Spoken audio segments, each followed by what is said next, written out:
السلام علیکم مولانا صاحب۔ والسلام ورحمۃ اللہ وبرکاتہ۔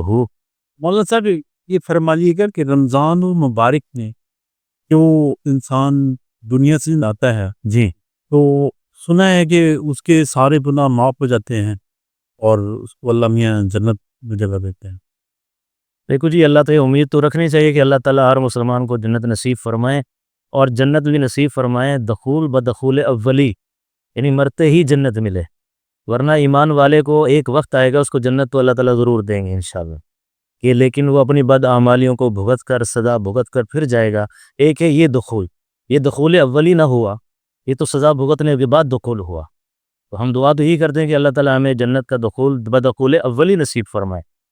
لیکن حضور نبی کریم صلی اللہ علیہ وسلم کی حدیث کا مفہوم یہ ہے کہ رمضان المبارک ظاہر سب سے بابرکت مہینہ ہے، اور پھر اس کا آشتری عشرہ جو ہے وہ اس سے بھی زیادہ بابرکت ہے، پھر آخری عشرے میں جو شب قدر ہے وہ بھی بابرکت ہے۔ تو حدیث کا مفہوم یہ ہے کہ شب قدر میں اگر کسی کو مل جائے، کوئی آدمی بڑا تہجد گزار بھی ہو، نمازی بھی ہو، تلاوت بھی کرتا ہو، 4 افراد کی بخشش اس کے باوجود بھی نہیں ہوتی۔ اچھا، جی ہاں، اس کو یہ ساری یعنی سعادتیں مل گئیں، وہ تراویح بھی پڑھ رہا ہے، تلاوت بھی کر رہا ہے، اور شب قدر بھی اس کو مل گئی، لیکن اس کے باوجود اس آدمی کی بخشش نہیں ہوتی۔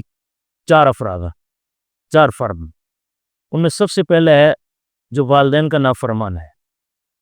وہاں لفظ استعمال ہوتا ہے عاق الوالدین، والدین کا نافرمانی کے لیے عربی میں ایک لفظ بولا جاتا ہے عصا اللہ، کہ اللہ کی اس نے نافرمانی کی، اور جو والدین کا نافرمان ہے وہاں عاق کا لفظ آیا ہے۔ تو ان دونوں کے الفاظ میں ایک معنوی فرق ہے زبردست، کہ عصا وہ نافرمانی ہوتی ہے کہ جس کے اندر جس کی نافرمانی کی جا رہی ہے اس کا دل نہیں ٹوٹتا۔ مثال کے طور پر ایک فیکٹری کا مالک ہے، اس کے ملازم نے اس کی نافرمانی کہا نہیں مانے گا تو اس کا دل نہیں ٹوٹے گا، اس کو جیسا ملازمت سے فارغ کر دے گا، چلے جاؤ گا۔ لیکن والدین کی نافرمانی یہ ایسا گناہ ہے کہ جس میں والدین کا دل چور چور ہو جاتا ہے۔ ایک تو نافرمانی کی نا بچے نے کہ نافرمانی ہوئی، دوسرے اس نافرمانی کا نتیجہ سب سے خطرناک یہ نکلتا ہے کہ والدین کا دل ٹکڑے ٹکڑے ہو جاتا ہے۔ یہاں نافرمانی سے یہ نافرمانی مراد ہے۔ اگر کسی آدمی کے اپنے والدین سے واقعی تھوڑی سی ایسی چپلش ہو جاتی ہے، ہلکی سی ناراضگی کا اظہار ہو جاتا ہے، بیٹا بھی منہ بنا لیتا ہے، لیکن والدین کا اس درجے کا دل نہیں ٹوٹتا جو چور چور ہو جائے۔ وہ ایک وقتی جوش اور ابال ہوتا ہے، بعد میں بیٹے کو بھی پتہ ہوتا ہے یہ میرا والد ہے، اور والد بھی پتہ ہوتا ہے کہ بیٹے نے چلو غصے میں کہہ دیا۔ یہ نافرمان اس میں داخل نہیں۔ نافرمان وہ داخل ہے کہ جو ایسی والدین کی نافرمانی کرتا ہے کہ ان بیچاروں کا دل چور چور کر دیتا ہے، خواہ وہ کسی وجہ سے بھی کرے نافرمانی، تو اس آدمی کی بخشش نہیں ہوتی۔ ایک ہو گیا۔ دوسرا ہے عادی شراب نوش، جو عادت کے درجے میں شراب پیتا ہے، اور شراب کے بارے میں ویسے نبی کریم صلی اللہ علیہ وسلم نے فرمایا ام الخبائث ہے، تمام خباثتوں کی ماں ہے، یعنی ہر خباثت اس سے پھوٹتی۔ شرابی کو دیکھو نا، یہ بھی کوئی زندگی ہے کہ شراب پینے کے بعد اس کو سامنے والی عورت کا فرق ہی نہیں پتہ چل رہا کہ سامنے جو عورت کھڑی ہے یہ میری ماں ہے، میری بیٹی ہے، یا میری بیوی ہے۔ ایسے لوگ دیکھے جاتے ہیں معاشرے میں کہ شراب نوشی کرتے ہیں تو پھر نالی میں گرے پڑے ہوتے ہیں، گٹروں میں گرے پڑے ہوتے ہیں، پتہ نہیں ہوتا کوڑی پہ گرے پڑے ہیں، کہاں گرے پڑے ہیں۔ تو اتنا سخت جو ہے نا یہ بری عادت ہے جس کے اوپر اللہ کے حبیب نے زبردست وعید فرمائی ہے کہ اس شرابی عادی شراب نوش کی بخشش نہیں ہوگی۔ 2 آدمی ہو گئے۔ اب تیسرا آدمی اس میں ہے جو قطع رحمی کرتا ہے۔ قطع رحمی کا مطلب ہے رشتہ داروں سے تعلق توڑتا ہے، ان کے ساتھ کہتے ہیں جی تو ہمارا تمہارے ساتھ مرنا جینا ختم ہے، حکا پانی بند کر لو، کہہ لو اس کے جانا خوشی پہ جانا ہے نا غمی پہ جانا ہے۔ اگر کسی نے رشتہ داروں سے ایسا تعلق توڑا ہوا ہے، قطع رحمی کی ہوئی ہے، اس آدمی کی بخشش بھی نہیں ہوگی، چاہے وجہ ہے یا نہیں۔ چاہے وجہ ہے یا نہیں۔ وجہ ہے تبھی تو قطع رحمی کی ہے نا، تو بھی وعید میں تو آ گیا۔ وجہ اگر نہیں ہے تو بڑا مجرم ہے، کیونکہ وجہ بھی نہیں ہے، خام خواہ قطع رحمی کی ہوئی ہے۔ لیکن اب پہلے اس میں سوال یہ پیدا ہوتا ہے کہ یہ رشتہ دار ہے کون سے؟ رشتہ دار تو بے شمار انسانوں کے ہوتے ہیں نا، تو قطع رحمی کی وعید کے اندر کون سے رشتہ دار شامل ہیں؟ تو اس میں علماء یہ فرماتے ہیں کہ انسان کے جو والدین ہیں، یعنی انسان کے جو اصول ہیں، باپ کی طرف سے جو اس کی اولاد ہے، یعنی انسان کے چاچے ہو گئے، پھر ان کی آگے جو اولاد ہے یعنی بھتیجے ہو گئے، یہ رشتہ دار ہے۔ ٹھیک اسی طرح ماں کی طرف سے جو اس کے بہن بھائی ہیں، مثلا میری والدہ ہے، اس کی بہن ہے میری خالہ لگی، اس کے بھائی میرے ماموں لگے، وہ سارے رشتہ دار مراد ہیں۔ اور ان کی اولاد یعنی ماموں کی اولاد، خالہ کی اولاد، یہ رشتہ دار ہے. اب رشتہ داری کیا بنے کہ چاچے کی اولاد، تایا کی اولاد، ادھر سے خالہ کی اولاد اور ماموں کی اولاد اور پھوپھی کی اولاد، خود پھوپھی بھی اور پھوپھی کی اولاد بھی. یہ ہے رشتہ داری ہیں سب. ان کے ساتھ جو آدمی قطع تعلق کرتا ہے اس کے لیے یہ وعید ہے جو اس کی رمضان المبارک میں بھی بخشش نہیں ہوتی. جی اب سوال ہے کہ بھی تعلق تو انہوں نے توڑا ہوا ہے، ہم کیا کریں؟ تو آپ ایسے کریں کہ آپ مٹھائی کا ڈبہ لے کر ان سے ملاقات کے لیے جائیں، اس حدیث کے وعید سے نکلنے کے لیے، کہ ہم اس حدیث کی وعید میں، وعید کا معنی یہ دھمکی ہے، اس کی وعید سے نکل جائیں. آپ خود صلح کا قدم اٹھائیں، آپ خود مٹھائی کا ڈبہ لے کر ان کے گھر جائیں. اب آگے وہ کیا کریں گے؟ دو ہی صورتیں پیدا ہوں. مثلا وہ یا تو آپ کو خوشی سے قبول کر لیں گے تو بات ختم ہو گئی، صلح ہو گئی، صلہ رحم ہوگی. جی اس لیے کہ نبی علیہ السلام نے فرمایا سل من قطعک، کہ جو تجھ سے تعلق توڑے تو اس سے تعلق جوڑ. سل من قطعک واعف عن من ظلمک، اور اس کو معاف کر دے تیرے اوپر ظلم کرے. خیر آپ مٹھائی کا ڈبہ لے کر جائیں، دو صورتیں ہوں گی، یا تو وہ آپ کو گلے لگا لیں گے تو بات صلح صفائی ہوگی الحمدللہ، یا وہ مٹھائی کا ڈبہ اٹھا کے آپ کے منہ پہ مار دیں گے. اس سے بڑی بات تو نہیں ہوگا. اب آپ اس حدیث کی وعید سے نکل گئے، وہ پکڑے جائیں، وہ ان کا معاملہ پھر اللہ کے ہاں ہے، وہ پکڑے جائیں.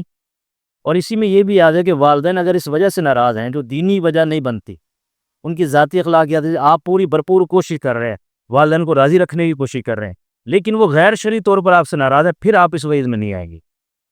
جی یہ بھی ذہن میں رکھیں کہ نافرمانی سے مراد وہ اللہ کی معصیت والی نافرمانی ہے. لیکن شرعی امور کے اندر اگر آپ کو والدین روک رہے ہیں پھر نہیں ان کی اطاعت کا حکم. ہاں پھر بھی رواداری ضرور کر دینا، ان سے پیار محبت برقرار رکھنا، ان کی دنیاوی خدمت ضرور کر دینا. اگر وہ بے بس لاچار ہیں ان کی مدد تعاون ضرور کر رہے ہیں، ان کی اہانت پھر بھی نہیں کر رہے، کسی صورت میں بھی نہیں بنتی. خیر 3 افراد ہو گئے کہ والدین کا نافرمان، عادی شراب نوش اور رشتہ داروں سے تعلق توڑنے والا. نمبر 4 پر ہے کینہ رکھنے والا، جو دوسروں سے کینہ رکھے. اب کینہ کیا چیز ہے؟ اس کی تھوڑی سی وضاحت یہ ہے کہ کینہ کہہ لیں یہ حسد ہوتا ہے. مثال کے طور پر اگر کسی نے گھر بنایا، اچھا اب انہوں نے گھر بنا لیے، یہ حسد، یہ کینہ ہے. اچھا اب انہوں نے گھڑی لے لیے، خام خام بیٹھا جلے جا رہا، یہ حسد اور یہ کینہ. اس کو آپ جتنا مرضی پھیلا لیں. ہمارے معاشرے میں بہت زیادہ اسی کی وجہ سے تباہی کہ دوسروں کی ترقی پہ ہم خوش نہیں ہوتے. بھی اللہ کو آگے نے اس کو ترقی دی ہے نا، ہم اس کو ماشاءاللہ کہیں، ماشاءاللہ جی ماشاءاللہ، اللہ نے آپ کے ساتھ بڑا احسان فرمایا. اس کو اللہ نے گاڑی دی ہے، کوئی بھی نہیں، اللہ کی دین ہے نا جی، میرے اس میں کیا ہے. لیکن اس پر اگر اس کو اللہ نے اس کے اوپر مہربانی کی، اس کو اچھا گھر بنا لیا، اس کے بچوں کی نوکری لگ گئی، یا انہوں نے اچھا کمانا شروع کر دیا، انہوں نے سٹور کھولا، سٹور سے ہی چلنے لگ گیا، اب ہم اندر بیٹھے جلے جا رہے ہیں، اچھا اب ان کی ترقی ہو گئی، اب ان کا بیٹا سعودی عرب چلا گیا کمانے. تو یہ خام خواہ جو کسبل کھارے، یہ کینہ ہے، یہ کینہ کلیجہ منہ کو آ رہا ہے. تو یہ خام خواہ کا اپنے آپ کو جلانا ہے، اس کا تو کچھ نہیں بگڑتا. تو اس سے بھی اپنے آپ کو محفوظ رکھیں. ہر مسلمان بھائی کی ہمدردی دل کے اندر ہونی چاہیے، اس کی خوشی پہ خوشی کا اظہار کرے، اور اس کو غم ہے تو اس کے غم گسار بنے، جا کے اس کے غم میں شریک ہوں. تو یہ کینے کو اب یہ 4 آتے انسان دیکھیے اپنے اندر کہ میں کہیں والدین کا نافرمان تو نہیں. اب ایک آدمی نے مجھ سے یہ بھی سوال کیا کہ میں والدین کا نافرمان تھا، اب والدین دنیا سے چلے گئے، اب میرا دل کرتا ہے کہ میں معافی مانگوں، اب میں کیا کروں؟ تو اس کے لیے یہ ہے کہ اپنے مرحوم والدین کے لیے صدقہ اور خیرات کرے، اللہ سے معافی مانگے، یا اللہ میرے والدین کو مجھ سے راضی کر دے، ان کی قبر پر جا کے فاتحہ پڑھے، ان کے لیے نمازیں پڑھ کر بخشے، ان کو روزے رکھ کر بخشے، ان کے نام کا اگر استعداد رکھتا ہے حج کر لے، عمرہ کر لے. اللہ کی ذات سے امید ہے کہ انشاءاللہ اللہ تعالیٰ اس کو والدین کی نافرمانی کے دائرے سے نکال دے. اور والدین کے جو دوست احباب ہیں ان کو جا کے ملے کہ آپ میرے والد صاحب کے دوست تھے تو میں اس نسبت سے آپ سے ملنے آیا، کہ آپ ان کو خوش کرے، ان کے ساتھ اچھے تعلقات جوڑے. تو انشاءاللہ اللہ تعالیٰ سے امید ہے کہ جو والدین دنیا سے چلے گئے اور یہ محسوس کرتا ہے کہ میرے والدین ناراض گئے ہیں مجھ سے، تو انشاءاللہ اللہ تعالیٰ ان کو راضی کر دیں گے کل قیامت میں. مولانا یہ چاروں چیزیں ویسے آج کل ہمارے معاشرے میں بہت زیادہ ہے، بہت زیادہ. لیکن اس میں پہلا وہ پوائنٹ ہے نا والدین والا، اس میں میں اسپیشلی آپ سے بات کرنا چاہوں گا کہ یہ جو ہے نا آج کل سب سے زیادہ ہے، ٹھیک ہے، والدین کی نافرمانی. اور لوگ اس میں والدین کو قصوروار ٹھہراتے ہیں، یہ کہنے تھے کہ والدین زیادتی کرتے. بالکل نہیں، ایسا نہیں ہوتا. جو جگر کا ٹکڑا ہو، والد آپ بھی ہیں ماشاءاللہ، والد میں بھی ہوں، یہ اولاد سے محبت دنیا کی واحد محبت ہے جو بے لوث ہوتی ہے. والدین کو اولاد کی کمائی تو وہ بعد میں جا کے کمانے لگتا ہے نا. بچپن پہ جو انہوں نے اس کو پنگوڑے میں پالا ہے, اٹھایا ہے, اس کے پیشاب کو اپنے اوپر اٹھایا ہے, اس نے پخانہ بھی کر دیا اپنے اوپر اٹھایا ہے, ہاں جی, وہ والدین اب اس سے نفرت کریں گے, یہ اس کے اوپر ظلم کریں گے؟ ایسا نہیں ہوتا ہرگز, بالکل بھی نہیں ہوتا. تو مولانا صاحب یہ چیز کہ اب مثلا خاص طور پہ زیادہ مسئلہ ہو شادی کے بعد بھی اس میں بھی جی میں عرض کرتا ہوں, اس میں بھی یہ ہوتا ہے. اصل میں بات کو اگر آپ گہرائی میں سمجھیں تو آپ کو یہ بات سمجھ میں آ جائے گی کہ وہی بہو جس کو والدہ بڑی چاہت سے لے کر آتی گھر میں اپنے بچے کے لیے, ذرا والدین ہی پسند کرتے نا اکثر. اب یہ ٹرینڈ اب چلا نا کہ جی لو میرج کرنی ہے یہ وہ, ورنہ والدین دھوم دھام سے لے کے جا رہے ہیں, لاکھ روپے خرچ کر رہے ہیں اور بہو کو بیاہ کر لا رہے ہیں, اور اگلے دن ہی تماشے شروع ہو جاتے ہیں. وہ اصل میں یہاں اس کے پیچھے جو میکنزم میں سمجھاؤں اپنے حساب میں, وہ یہ ہے کہ والدہ یہ محسوس کرتی ہے کہ اب میرے بیٹے کی چاہت تقسیم ہو گئی. پہلے یہ مجھ سے ہی محبت کرتا تھا, جب آتا تھا مجھے پوچھتا تھا کہ میری اماں بیٹھی ہے, اب اس کی محبت کرنے والی ایک اور آ گئی ہے, تو اپنی محبت میں تقسیم محسوس کرتی ہے جس پر اس کو تکلیف ہوتی ہے. اصل تو یہ ہے, تو اس کو اب بیلنس کرنا ہے آپ نے. وہ بیلنس یہ کرنا ہے کہ جب آپ گھر میں داخل ہوں آپ پہلے والدہ کے پاس جا کے بیٹھے, امی جی کیا حال, ذرا آپ نے جا کے اپنے کمرے میں آرام کرنا ہے نا, اپنے بیوی کے پاس ہی جا کے آرام کرنا ہے. والدہ کے پاس تو آپ تھوڑی دیر بیٹھے, اس بیچاری کے اتنے میں دل خوش ہو جائے گا کہ میرے بیٹے نے مجھ سے پوچھ لی ہے. آپ کوئی گھر والی کے لیے تحفہ لے کر آتے ہیں تو والدہ یہ بھی ذہن میں رہی, یہاں جہاں جوائنٹ سسٹم ہوتا ہے نا, فیملی سسٹم میں, وہاں مسائل زیادہ پیدا ہوتے ہیں کہ آپ پھر بیلنس کریں. دیکھو نا, اللہ پاک نے تو یہ بھی کہا, حضور نبی کریم صلی اللہ علیہ وسلم کی حدیث سے معلوم ہوتا ہے کہ آپ کے اگر 3 بیٹے ہیں تو بڑے بیٹے کو اگر آپ نے پیار کیا, اس کا بوسہ لیا ہے, تو دوسرے 2 کا بھی لازمی لو. یہ اللہ تعالیٰ نے عدل کروایا نا کہ بیٹیوں کو بھی دور نہ کھڑا کرو, بلکہ میں تو یہ کرتا ہوں کہ بیٹی کو اگر اٹھا لو تو خیر ہے, بیٹے کو چھوڑ دو خیر ہو جائے گی, بیٹی کو پہلے اٹھاؤ. وہ بیچاری تو ملوک ذاتی ہے, وہ تو مہمان ہوتی ہے گھر میں, اس نے ایک دن جہاز سے اپنے گھر جانا ہے, تو بیٹیاں تو زیادہ حقدار ہوتی ہیں. حضور نبی کریم صلی اللہ علیہ وسلم نہیں آپ نے سنا ہے کہ جب حضرت فاطمہ الزہرا رضی اللہ تعالیٰ عنہ تشریف لاتی تھی تو آپ علیہ السلام ان کے استقبال کے لیے کھڑے ہوتے تھے اور اپنی چادر بچھاتے تھے. تو یہ اتنا ادب احترام ہے. خیر میں بات عرض کر رہا تھا کہ عدل تو اللہ نے یہاں بھی سکھایا. اب جب آپ گھر میں جا رہے ہیں, آپ کو معلوم ہے کہ میرے والدین جو اسی گھر میں رہتے ہیں, میری بیوی بھی ہے, بہنیں بھی ہیں, تو اگر آپ اس کے لیے اسپیشل ہدیہ لے جا رہے ہیں تو پہلے دیکھیں آپ کی جیب اجازت دیتی ہے سب کے لیے ہدیہ لے جانے, تو آپ سب کے لیے لے کر جائیں, کبھی بھی جھگڑا نہیں ہوگا.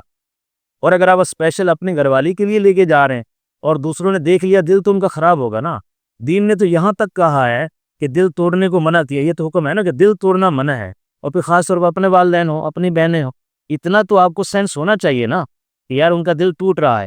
تو یہاں تک بھی علماء لکھتے ہیں, صوفیہ بلکہ خاص طور پر, یہ کوئی شرعی حکم نہیں مارز کرنے لگا, صرف اتنا کہ آپ نے گھر میں آم منگوائے مثلا 4 کلے, آپ کے بچوں نے کھائے, آپ نے کھائے, اب آپ نے چھلکے ڈالنے ہیں, تو صوفیہ لوگ یہ کہتے ہیں کہ چھلکے ایک جگہ میں مت ڈالو, اس لیے کہ جب آپ ایک جگہ میں ڈھیر کی صورت میں ڈالیں گے, ایک غریب وہاں سے گزرے گا, وہ دیکھے گا کہ یار کسی کو تو اتنا اللہ نے دیا ہے کہ اتنے زیادہ آم کھاتے ہیں اور ہمیں ایک بھی آم کی گٹھلی بھی نصیب نہیں ہے, اس کا دل ٹوٹا نا.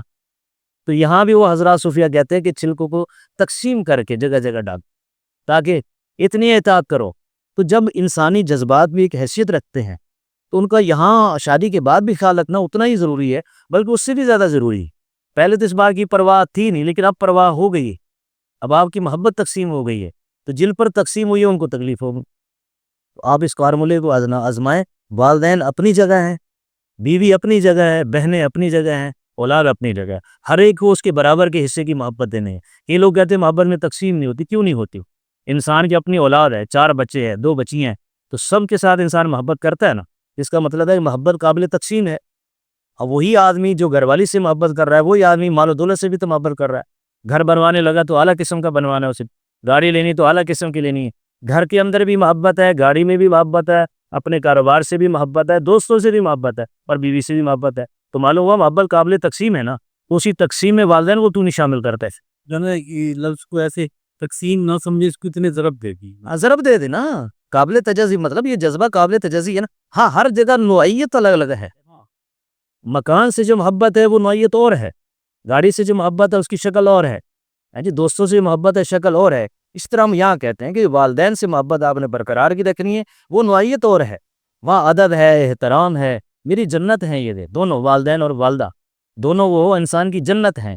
اور ادھر بیوی ہے, وہ بچوں کی ماں ہے, ان سے بھی تو محبت کرنی ہے نا, اسی حساب سے کرنی ہے کہ یہ میرے مستقبل میری نسل کی چیز سے شروع ہوئی ہے, اللہ تعالیٰ جو ہے نا میرے جو نام دنیا میں رکھیں گے اس کا سبب یہ بن رہی ہے. اس کے ساتھ محبت کی نوعیت اور ہے. نوعیت میں تو کوئی فرق نہیں مانتا. نوعیت اپنی جگہ ہے, محبت اپنی جگہ, اس سے انکار نہیں ہے, لیکن توازن تو آپ نے قائم کرنا ہے. توازن تو آپ نے قائم کرنا ہے کہ توازن کا کیا طریقہ کار ہے. اور میرے عزیز یہ طریقہ کار ہے, جب آپ گھر میں داخل ہو پہلے والدین کے پاس بیٹھے, اس کے بعد امی کے پاس بیٹھے, ساری رات گزارے جیسے جیسے آپ نے کہا کہ جو نا دوسرے کی ترقی سے جلنا نہیں چاہیے, اور کینہ ہے, یہ کینہ جو ہے. اب اس میں فرض کریں کہ ایک جگہ آپ کا حق تھا کہ آپ کو کوئی ترقی ملنی تھی, جی. اور آپ کی بجائے وہ آپ کے ساتھی کو مل. اب وہ اصل میں آپ کا غصہ ہوگا سسٹم پر. اچھا, دیکھو نا, ساتھی کو ترقی ملی اور آپ یہ سمجھ رہے تھے حق تو میرا تھا. اب یہاں آپ کا حق مارا گیا. قدرتی اب نہیں, اب آپ ہیں مظلوم, اور مظلوم کی بد دعا تو اللہ قبول کرتے ہیں نا جی. وہ چیز اور ہے, وہ کینے میں نہیں ہے, وہ تو آپ اپنے حق پہ رو رہے ہیں, اس کی ترقی پہ اصل میں نہیں رو رہے آپ کہ اس کو ترقی کیوں مل گئی. وہ بنے گا کینہ, وہ اس طرح یہاں بنتا ہی نہیں ہے. یہاں آپ کا حق مارا گیا ہے, آپ تو مظلوم ہیں, اور وہ ظالم بنا ہے, اور ظالم سے حساب تو اللہ تعالیٰ خود لیں گے. یہ کینے میں شامل نہیں ہے. ہاں, یہ کینہ نہیں ہے. کینہ ہے کہ اللہ نے نعمت دی ہے اور آپ حاصل کر رہے ہیں. اللہ نے مثلاً آپ کا دوست ہے, اس کو اللہ نے بیٹا دے دی, آپ کو بیٹی دے دی, آپ کو اللہ کی تقسیم کے اعتراض. اب یہاں کینہ ہے اللہ کی تقسیم کے اعتراض. وہاں وہ جو آپ کو غصہ آ رہا ہے وہ انسانوں کی تقسیم پر آ رہا کہ بھائی میرٹ پر تو میں تھا, اس نے رشوت دی ہے, جو کچھ بھی استعمال کیا, یہ میرے حق کو پامال کرتے ہوئے آگے بڑھ گیا. یہ کینہ نہیں ہوگا, یہ کسی صورت میں کینہ نہیں ہے. یہ تو آپ اصل میں اس پر پور رہے گے, یار دیکھو حق میرا تھا, میرے ساتھ ظلم ہوا, اب تو آپ مظلوم بنے کھڑے ہیں. آپ مظلوم ہیں اور وہ ظالم ہے. اچھا مولانا صاحب, رشتوں میں جیسے آپ نے کہا کہ رشتے توڑنے میں جنا آپ رکھ لیتے ہیں اور قطع تعلق کر دیتے ہیں, اب زیادہ تر اس میں بھی ہوتا ہے کہ آپس کے جو بچوں کے رشتے ہیں ان کی وجہ سے دراڑیں آ جاتی ہیں. وہی نا, میں یہاں یہ عرض کروں گا کہ بچوں کے رشتے پہلے آپ طے ہی نہ کریں. کئی بچپن میں طے کر دیتے ہیں کہ ہم ادھر بیاہ لیں گے, وہ ادھر بیاہ لے گا, رشتے جوڑ کے بیٹھ جاتے ہیں. بچوں نے بڑے ہوگے, کیا ان کا مزاج ہوگا, کیا ان کا رجحان ہوگا, اس کو آپ دیکھتے نہیں ہیں. اسلام نے بھی تو اجازت تو مانگی ہے نا کہ بچی بھی اگر بالغہ ہے تو اس کی بھی اجازت ضروری ہے نا. نابالغ کے ولی کو اجازت دی ہے شریعت نے, لیکن جو بالغ بچی ہے اس میں بچی کی اجازت کو آپ پر شریعت نے کیوں رکھا؟ اس لیے کبھی اس کے بھی دل کا میلان تو پتہ کرو, اس کی رضامندی لے لے. اب آپ یہ جو پہلے رشتے طے کرتے ہیں پھر ہوتے نہیں ہیں, پھر رنجشیں والدین آپس میں شروع کر دیتے ہیں. ظاہر وہ رشتے نہ کرنے کی وجہ بچی بنتے ہیں نا. اکثر تو ایسے دیکھا گیا کہ بچہ راضی نہیں ہے, آپ نے بھائی کی طرف ہاں کر رکھی تھی کہ میں اب کروں گا, لیکن آپ کا بچہ راضی نہیں ہو رہا. اب ظاہر شادی اگر کریں گے زبردستی تو برتن جسے کہتے ہیں پانڈے بجن گے, تو وہ اس سے بہتر ہے کہ آپ بچپن میں طے ہی نہ کریں. پہلا اصول تو یہ, انہیں کہیں جی جب بڑے ہوں گے دیکھی جائے گی جو اللہ کو منظور ہوگا. اور پھر اگر آپ رشتہ لے کر جاتے ہیں, آپ نہیں کرتے, اس میں حرج کیا ہے؟ اب دیکھو نا کہ جو کئی لوگ ہوتے ہیں کہ بچہ اپنا جو ہے وہ ہے پورتما, اور آپ بہو ڈھونڈ رہے ہیں ہورو پری, کسی جگہ جاتے ہیں جو بچی دکھائے, ہم دیکھیں گے وہ ہمیں پسند آتی ہے یا نہیں آتی. بچی کو آپ حق دیتے ہیں کہ اپنا لڑکا بھی دکھاؤ, مجھے پسند آتا ہے کہ نہیں آتا. بچی کو تو ڈھونڈنے کے لیے شریعت نے دونوں کو حق دیا ہے. جیسے آپ کو یہ حق حاصل ہے کہ اپنی بچی کے لیے ماہ پری ڈھونڈ رہے ہیں, تو اس ماہ پری کو کوئی حق نہیں ہے کہ میں دیکھوں میرا ہونے والا شوہر کیسا ہے, کہ وہ میرے ساتھ ہور میں پھیلے ہوئے ہور میں لنگور تو نہیں بنا ہوا. تو جیسے حق آپ کو ہے ویسے حق ان کو. پھر ناراض ہونے کی بات چلی تھی, ناراض ہونے سے اگر آپ کسی کی بچی تو ریجیکٹ کر کے آتے ہیں, ہاں جی, ان کے دل پر بھی تو گزرتی ہوگی. اگر وہ آپ کے بچے کو ریجیکٹ کر دیں تو پھر آپس میں تو تعلقات نہیں ٹوٹنے چاہیے نا. اس وجہ سے نہیں ٹوٹنے چاہیے. یہ ایک معاشرتی تھا, ابھی آپ نے خواہش کا اظہار کیا, انہوں نے کہا جی بسم اللہ, نہیں مانے تو تعلق توڑنے کا کیا مطلب ہے؟ ایک رشتہ کیا تھا, نہیں ہوا, اللہ خیر صلی اللہ. ہاں, وہ دستور برقرار رہنے چاہیے رشتہ داری. دیکھو نا, اب آپ پہلے غور فرمائے, اللہ نے جو اللہ کے حبیب نے جو فرمایا تھا سل من قطع تھا, جو توڑے اس سے جوڑنے کا حکم تو آیا تھا بھی نا کہ ٹوٹنے کی وجہ تو کوئی ہو, کہیں رشتہ داری وجہ ہوگی, کہیں انہوں نے آپ کو پانی نہیں دیا ہوگا, آپ نے گھر بنانا ہوگا, کہیں آپ کے ساتھ تعاون نہیں کیا ہوگا, کہیں جائیداد تقسیم میں کوئی مسائل ہوئے ہوں گے. مسائل کی وجہ سے زیادہ تعلقات ہوئی نا, اور اسی کو جوڑنے کا حکم ہو رہا. تو آپ نے اپنی طرف سے جوڑنا ہے, چاہے آپ کا حق کی چاہے آپ کا حق بھی مارا گیا ہو. آپ اللہ کی رضا کے لیے ان سے صلح کرنے کے لیے جائے, معاف کر سکتے تو کر دیں, ورنہ قیامت کے دن پر ٹال کہ قیامت کے دن میں معاف نہیں کرتا, میں کل قیامت کو اللہ تعالیٰ میرا حق دلوائیں گے. انشاءاللہ کوئی گڑبڑ نہیں ہوگی. جزاک اللہ, ماشاءاللہ جی, اللہ قبول فرمائے.